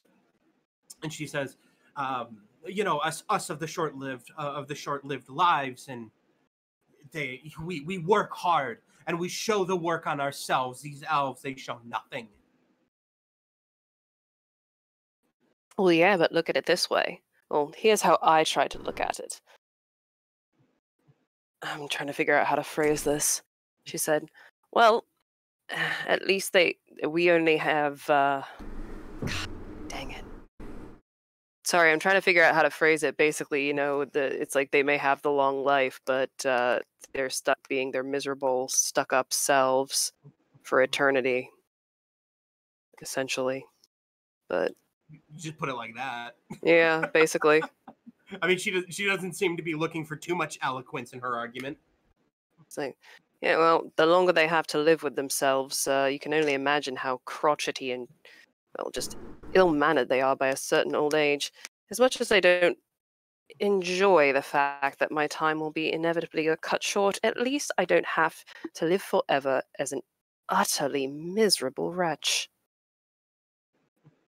Agreed. Better to live a life of great beauty and grace than it is to live a long life of being ignorant. Has that particular elf wronged you so, or is this simply something that you've come to notice overall? She takes a deep breath and kind of sighs and says, that is somehow the most singularly beautiful creature I've ever seen. Flawless, absolutely flawless. Every pore on his face, every strand of hair, perfect. And it is that ignorance, that dared of perfection that so bothers me. Wait. So he bothers you because he's too perfect? Yes, too perfect is exactly too perfect. Cheating. Not once did I see makeup, but I know there's something about this elf. Cheating, I say, too perfect. Darling, forgive me for being blunt, but it sounds to me like you've developed a bit of a crush and are in a bit of denial about it, and you would probably feel much better if you went and sat next to the fellow and actually got to know him. I have spent nearly a 10-day sitting across so little that perfectly melodic voice comes and just speaks of the wild, of the desert, of the seeing the world, and what have I seen? And just from a small that's a small nobody elf from a small nobody town. Look, I believe me, I understand your frustrations, but if you really are that interested in him, you really, you know, it would behoove you to sit down next to him and talk. It's not like he's going to guess. And she just kind of turns her nose up and huffs. Roger. Look, oh, sorry, can I say one last thing really quick? Yes, go ahead. Said, Look, when I was from a small town, I'm human, I'm short-lived, but as someone from a small town, just going to the village down the road where they had a full-fledged castle, to me, that was seeing the world. So this person, this nobody from nowhere, that might even only be going several leagues away, to them, this is something completely and wholly new. And All right, now Roger. okay, Roger, what have you devised? Is anyone paying attention to me? There was some kind of there were some eyes kind of cast on you for a couple minutes, but some time has passed. And no, people have just kind of accepted your being there and just have kind of looked off. So no. I would go invisible. Okay. So with you just kind of standing there, you bunch up and just kind of Boop. disappear. Cool. And then I'm just gonna walk up to the table of the doors and just start rocking the table a bit, pushing them around a bit, just trying to get them to, if they're already kind of tipping over, to kind of make them lose their balance. Just stuff like that. Okay. So what I'll have you do is roll me a dex-based deception check. So if you have proficiency with deception, Yeah. add the proficiency, but instead of using charisma as the base of it, you're using dex. That's still only like a 14. Okay, a 14. Okay, that's actually going to do it. So as you just kind of weasel around them, you're able to start kind of pushing one into the other, knocking their glasses over. And let me make a check for them to try and keep their shit together. Oh, a natural 20. It's not going to go. Oof. That's rough. They do start getting pushy, but they are able to. One just kind of snaps them together and pulls out what's left of their ale for the trip and tosses it about the table, and that kind of brings all of the dwarves back to attention.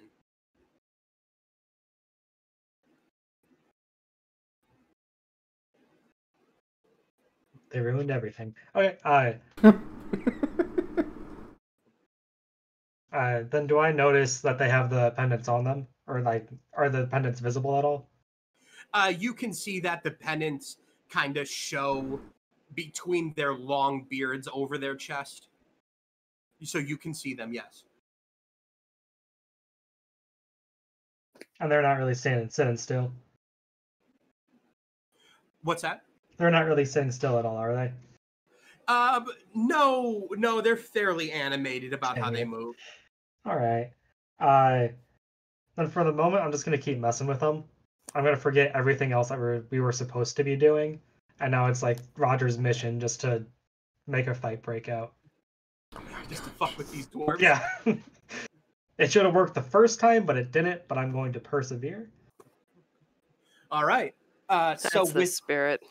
So with that, a devilish deal has been made, and Johann, you can arrive to the area you had last seen Roger in. You see Satet is a dwarf, and you see Isolde sitting around these two other strange passengers.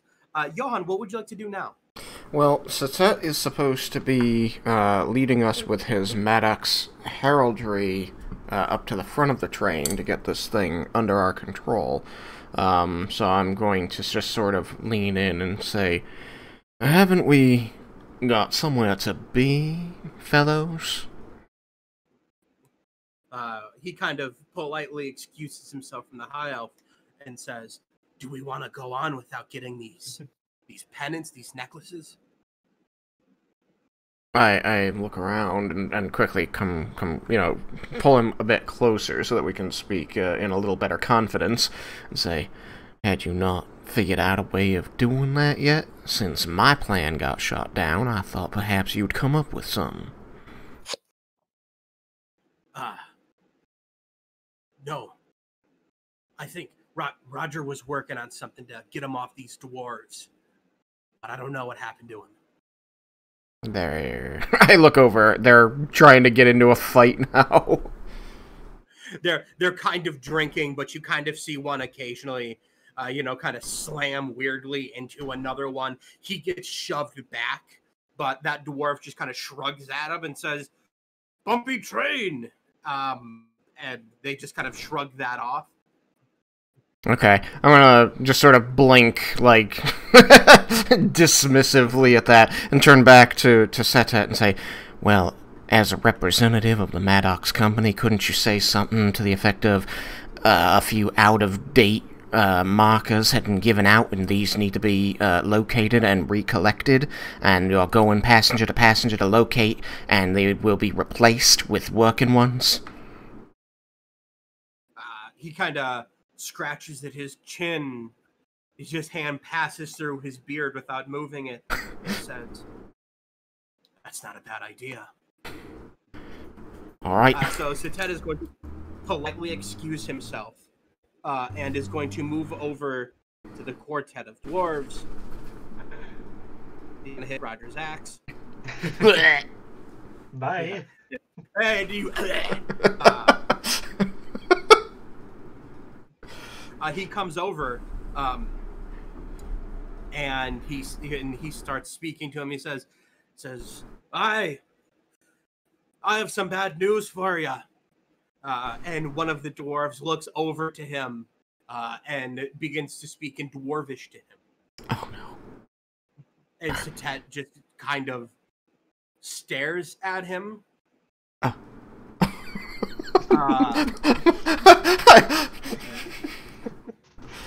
And begins to kind of stammer, and then the other dwarves just kind of pile on, kind of yelling dwarf. It's like they're yelling something in Dwarvish and throwing their hands up, looking at him. And Setet's gonna kind of look over the corner of his eye at you, Johann. I'm going to move to the nearest passenger very quickly, and I'm going to, like, lean closer to them, like, looking, around their chest area, and say, "I'm sorry, are you wearing one of the badges they give you when you board the train?" I'm going to do this very quickly. Okay, Roger, what did you want to do or say? Seeing Setet, like, hang out, the 2 bags or whatever that they put on the table, are those still there? Yes, they are. Okay, cool. The guy that wasn't dismissive of it, like the guy that seemed pretty happy with the bag, I'm just gonna slowly start pushing those towards him, so that hopefully when they look back down, that guy will have both of them. Oh. So you're trying to steal the bags? No, he's trying to make it look like the other guy stole the bags. Yes. Okay. All right. Give me another dex-based slide. You know what?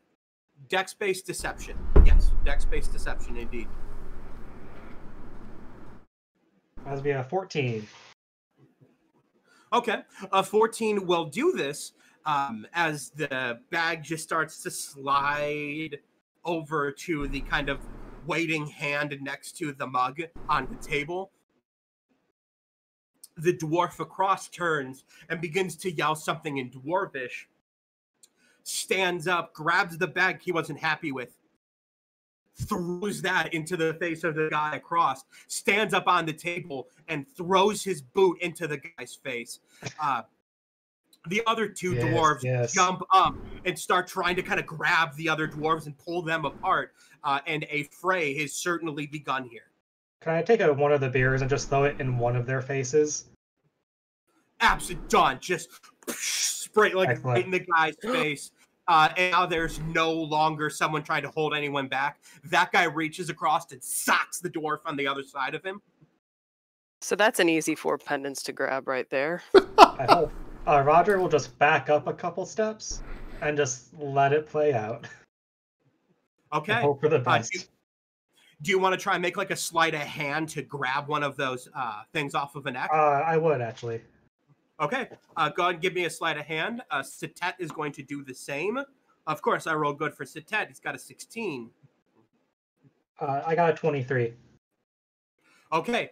You are able to grab one for yourself, and Satet is able to grab one. Cool. Johann.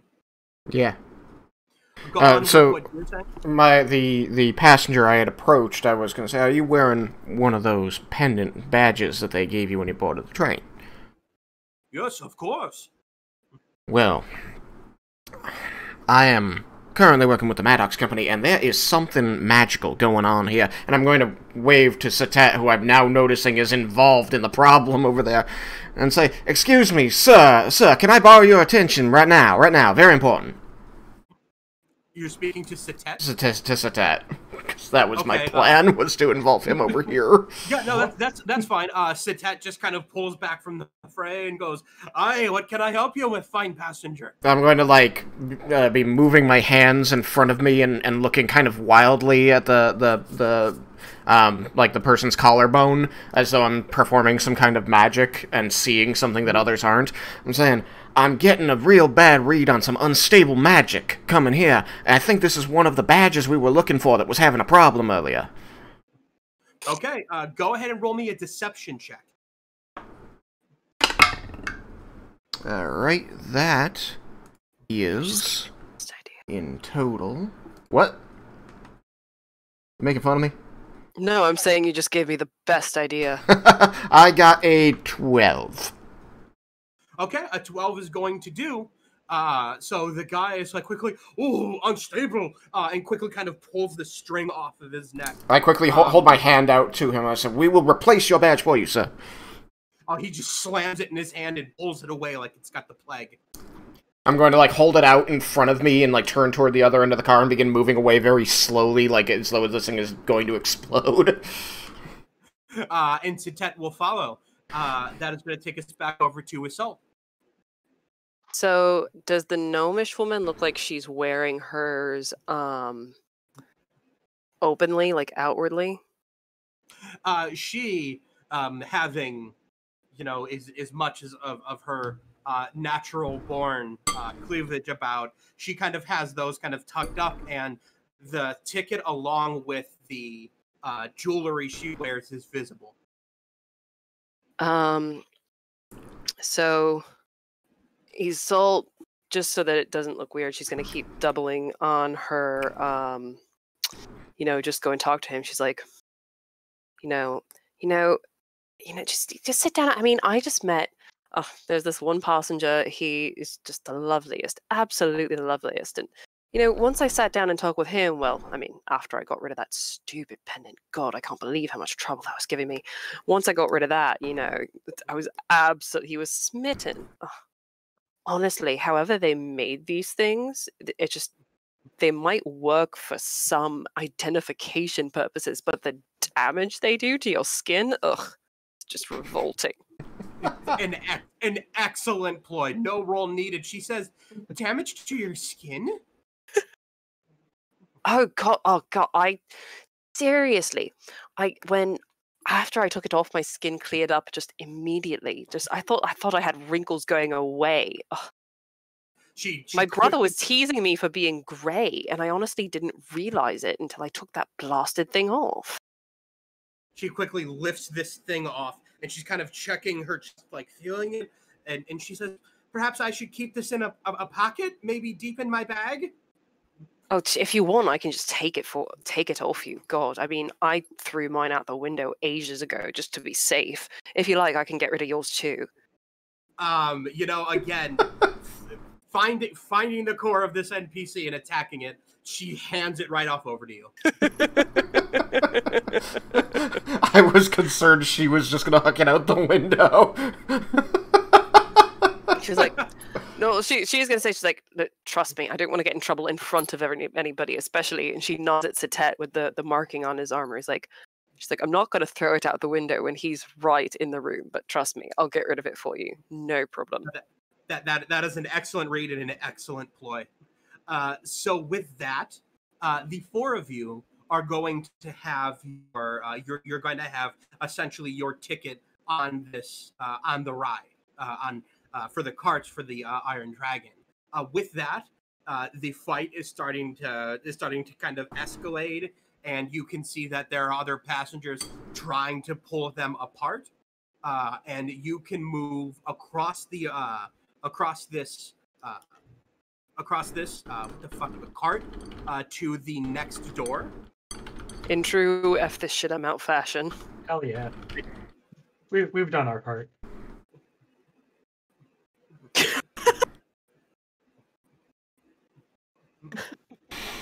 Hag. What did it say? I didn't see. I'm not facing my computer. The first four sacrifices have been selected.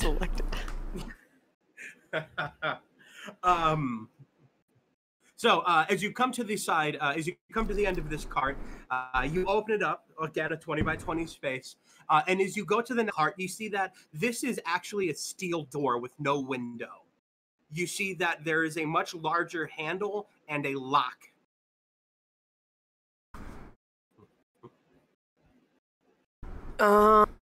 They didn't give us any keys, did they? What does the lock look like? This appears to be it looks like a well-forged, in a fairly clean lock that would have some sort of traditional key about it. Can we do an Arcana detect or in Tet's case, the auto detect magic on the lock to see if it's protected in some way? If you ask Sitet, who apparently has this now, Sitet can use his magic sight and can see that there is some sort of magic on this lock. So he couldn't just pick it then? Does he know what school of magic it is? I think Eyes of the Runekeeper, is detect magic at will. Yes. So I am going to take a guess at this. And I'll tell you what.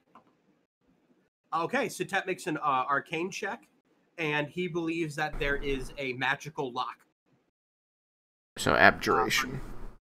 Yeah. Does knock work on magical locks or just? It can.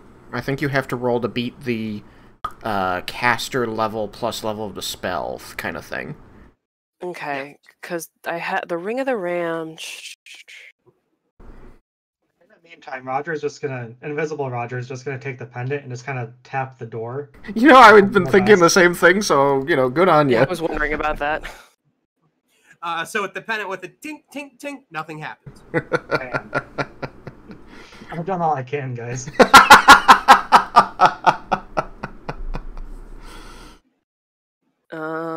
I don't have knock, so if you've got knock, give it a go. I mean, Ring of the Ram isn't strictly knock, if I recall correctly. It is super not knock. It is bust this thing off its hinges. It open.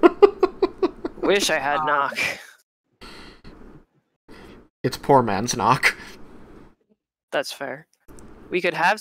My worry about having Sitet try and pick it is that if he's too damaged by it. Oh wait, I think he got the gloves of thievery off me, so he has at least an extra 5 to his sleight of hand. Oh wait, did you get that? Yeah, I got it. You got that. Okay. So, I mean, my sleight of hand is only 4, but 9 with that. With the gloves, so I was gonna say my concern though is that whatever spell is on it might trigger an alarm or some sort of trap effect, unless of course the abjuration magic on it is tied to the pendant and only the pendant people can get through. Well, we just tapped the pendant on the door, and that didn't seem to do anything. Well, what I mean is that not for tapping the pendant on the door, but for crossing through the door. So if someone unlocks it and walks through without the pendant on, that's the... That was just my working hypothesis. But I do not know. The dwarves, because I wasn't paying complete attention to the description there, I apologize. The dwarves that they got fighting, that Roger got fighting, and then he and Sitet lifted their badges, were they just passengers, or were they also, like, Maddox employees? They were just passengers. Okay. I mean, all I can really think is to have Satet try and pick the lock.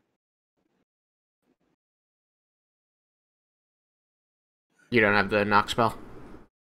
Not to my knowledge, no. Oh, okay. I wish I had the knocks. I don't think warlocks get knock. Warlocks and sorcerers don't get a lot of the utility spells. Yeah. Let me see. I believe that's a bard spell. I have Shatter. That's kind of That's sort of like knock.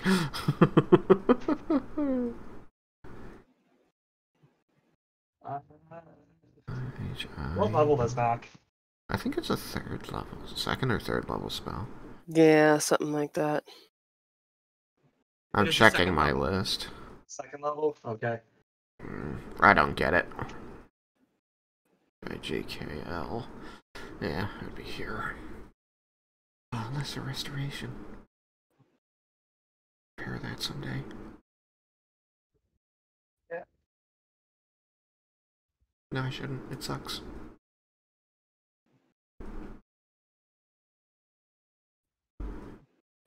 So is at least as you are all standing in this in between these carts, you look up and you see that you are right.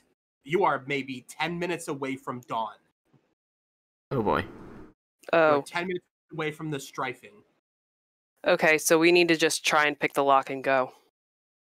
Can I get a reminder of exactly what our objectives are? One is to get this magic item, I assume. Yes, by the veiled mistress, you are tasked to find this magical item and secure it for her. By Tumbleweed Jones, he would like for you to just cause as much damage as possible because that's his goal. But there is a fair amount of treasure and valuable items in there. He would like for you to secure that. And as an incentive, you get half of the secured treasure.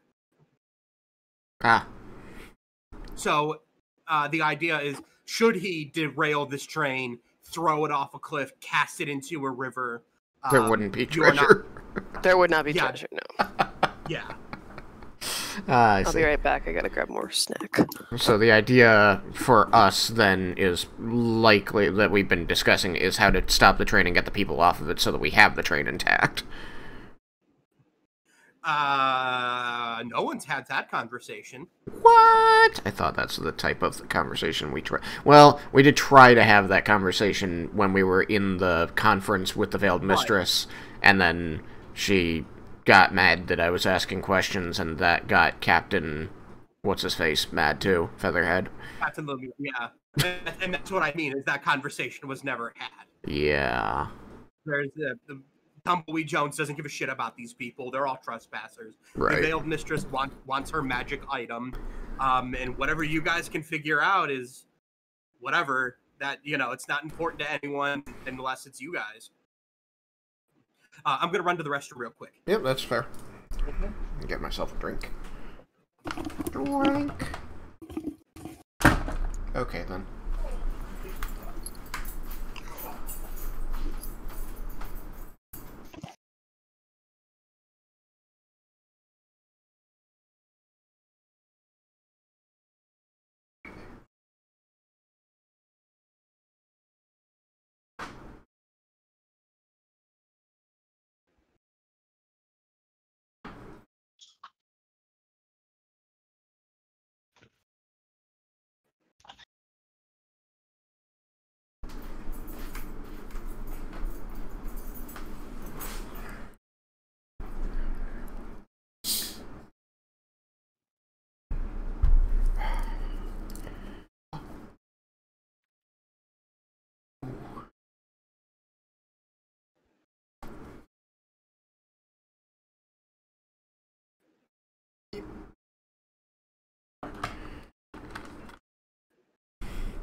What do you think, Roger?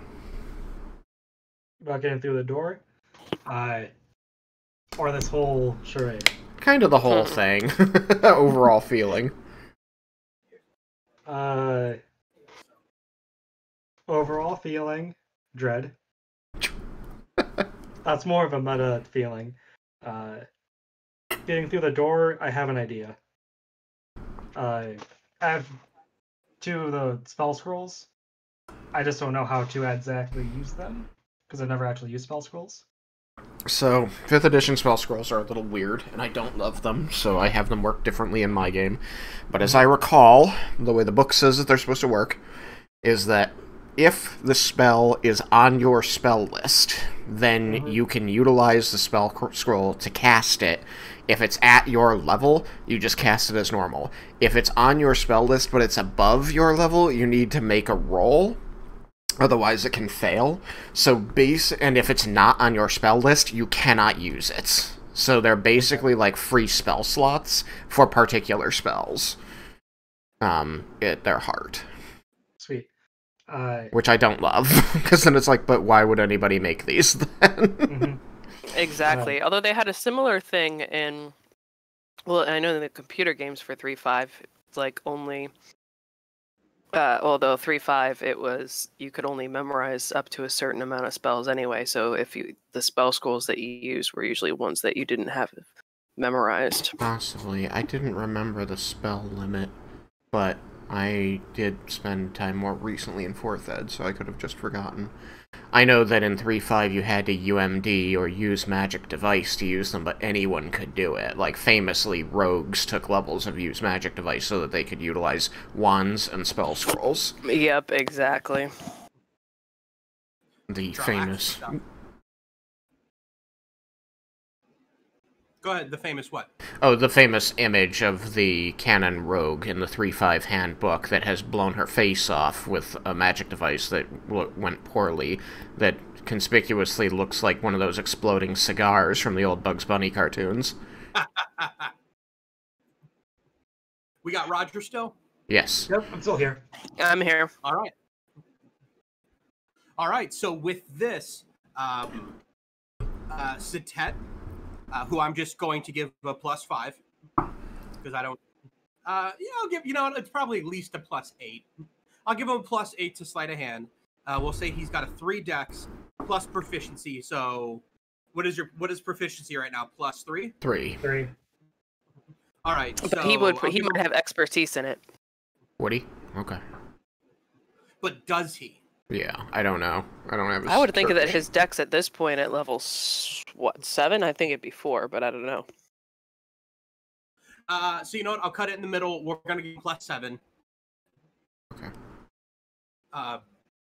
So he looked to the group of you and says, "If that's what you want, I'll pick this lock." Draw my mace. What's that? Roger's gonna take out one of his spell scrolls. Is gonna hold it to the door and try to cast knock and hope for the best. Do you have a scroll? Do you have a spell scroll that is knock? I have the 2 that were from the robe. Would I be able to use it to cast knock or not really? Oh wait, do they come off as blank when you pull them from the robe? And that was the thing, was I didn't know how I was gonna play that. Okay. All right. Easy enough. This simple enough. All right. Does it say specifically what level scroll that comes out? First, second, or third. First, second, or third. Excellent. Roll a d4. Reroll the 4. Reroll the 4. Yeah, if you get a 4, reroll it. Got level 2. Excellent. Now, because this is a level 2 spell scroll, and you don't know what it is magically going to be, what I want you to do, I want you to roll a d20, and I want you to add your charisma modifier to it alone. Okay. As you are imparting your will and want into this randomly generated spell scroll. Hell yeah. 13 plus 4, 17. Okay, 17 as you pull the scroll out, as you kind of pull it out and begin to pull it down, you actually see that the knock spell seems to be writing on it as you do. So just give me, that's going to be more than enough. So you hold the scroll to the door, and you see there's a hard flash, and Satet confirms that the door is no longer magically locked. but it is still Nice. locked.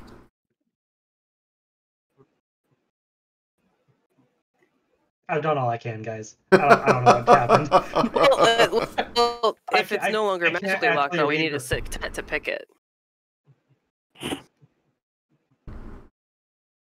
So we gave him a +8. I'm sorry, we gave him a +7. All right, so Sittet drops to his knees, pulls up his lock-picking kit, and he starts to go to work. Now, here's the thing. It failed. He rolled a 2, and this is a well-made lock. Now, unfortunately, with the +7, that puts him at 9. Mm-hmm. The AC is a 10. I'm Oh. sorry, the AC was 15. No, the AC is 15, because otherwise it would have been too easy. Is a 15. And now, there is a trap on the other side of this. That trap is an alarm. If you fail the check more than 5 points, the alarm gets set. Whoopsie. So Sittet is picking at it, doing what fine work he has. A hard bump comes in the track, shaking his pick loose and hitting something, and there is a sound of a horn. It's like the Italian job when she cracks the glass. And with that, you hear the heavy ding, ding.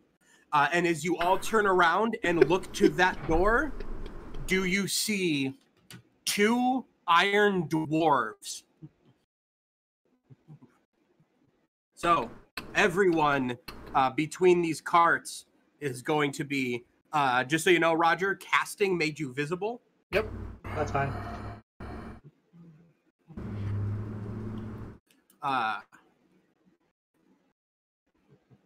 Sittet will be facing. We're gonna put him here. What's that? Chase wrote, "Guys have been gone for 30 minutes." Was he upset about the sacrifices comment? Oh. Alright, his crisis is averted at least, that's good. That's good. Just in time for us to cause one. Yep. Oh, is that again? I'm facing this table. My computer is behind me. Is he coming back? Yeah. He says he's on his way. Sorry. Okay. Let's see. Where are we at now? Okay. Oh boy. Stand All right, perfectly so- still. They can't see us. Their vision's based on movement. I've been waiting to say they do move in herds, so. So, turning around, coming one at a time, and standing shoulder to shoulder, blocking the door back into this next cart, the Iron Dwarves step out. They reach onto their chests, and seemingly where that symbol of the Mad Axe is on them, they actually pull from them the length of their torso to head and part of their face. They pull great axes out. They turn them to create X's to block this exit out. However, they take no action other than that. Yeah, that makes sense. Because we have the pendants. They're just here to prevent escape. And also that, yes.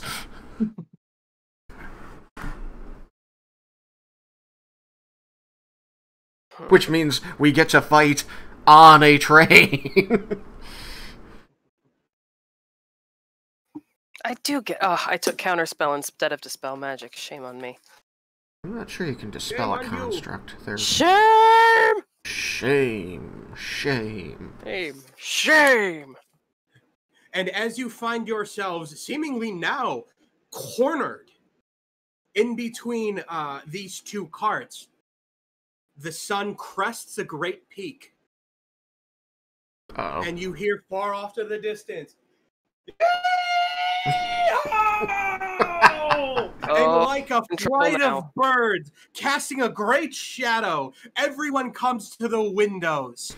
And you all get a brief sight overhead of what looks like blue blurs with stitched wings on their backs into backpacks. They seem to be carrying something heavy. They overhead, and you hear in front, behind you, and the trains in front of you, direction you're facing, you hear doom, doom, doom, doom, doom, doom, doom, doom, doom, doom. Sounds like something heavy is raining on top of these carts, and something pours over the side, and you find yourselves covered in dirt. Ugh. Powder. Not black powder. Coal? Dirt. Dirt. Dirt. Just dirt. Oh god. What if it's not dirt? What if it's ammonium? What if it's poop? Well, yeah, but I believe poop. Well, no. That's just it.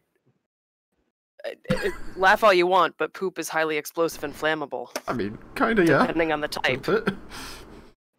There's As a you reason look- that fertilizer explodes. Nitrates? As you look Ammonium nitrate, yeah.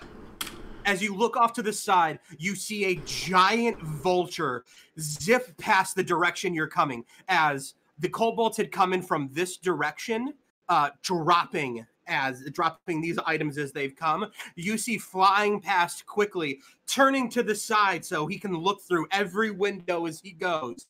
You see on the back of this giant vulture a blue dragonborn staring through, and as he passes the group of you, he inhales and breathes lightning through every window and across this great dragon all the way to the back. An eruption of chaos takes part inside of these, and you hear the mobilization of many iron dwarves. The kids. But for a quick second, that was pretty cool. We are going to take a quick 15-minute break. Give Chase a chance to try and get back. I am gonna get a refill of my drink and have a quick snack. But let's meet back 9 o'clock. Deal. Okay. All I'll right. get more snacks and figure out how I'm gonna save the kids and the puppies and the kittens. I guess I'll stop my recording.